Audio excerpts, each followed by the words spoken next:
जैसा कि आप लोग जानते हैं दोस्तों कि पवन सिंह का एक नया गाना जो कि पुदीना 2 अभी आने वाला है। इससे पहले उनका एक गाना आया था पुदीना, जो इस साल का बहुत सुपर हिट सॉन्ग रहा है। आपको बता दें दोस्तों कि ये गाना वेब म्यूजिक पे अपलोड किया गया था। जिस गाने को अभी तक 300 मिलियन से ज़्यादा बार देखा गया है। और दोस्तों ये गाना जो है ये पुदीना 2.0 ये गाना वेब म्यूजिक से रिलीज़ किया जाएगा।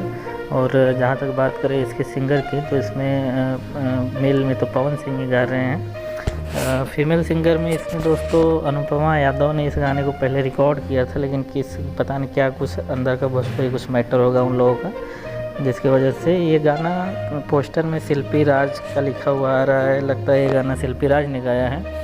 ये गाने का दोस्तों पोस्टर एक पोस्टर रिलीज़ किया गया है जो कमिंग सून के नाम से आ चुका है पवन सिंह के ऑफिशियल पेज से।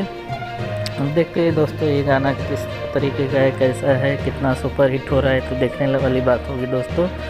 और ऐसी अच्छी खबर जानने के लिए कृपया हमारे चैनल को लाइक करें, सब्सक्राइब करें।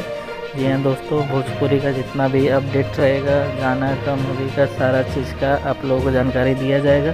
तो देखते हैं दोस्तों ये गाना कैसा चलता है। पुदीना 2.0 के लिए बेस्ट ऑफ लक।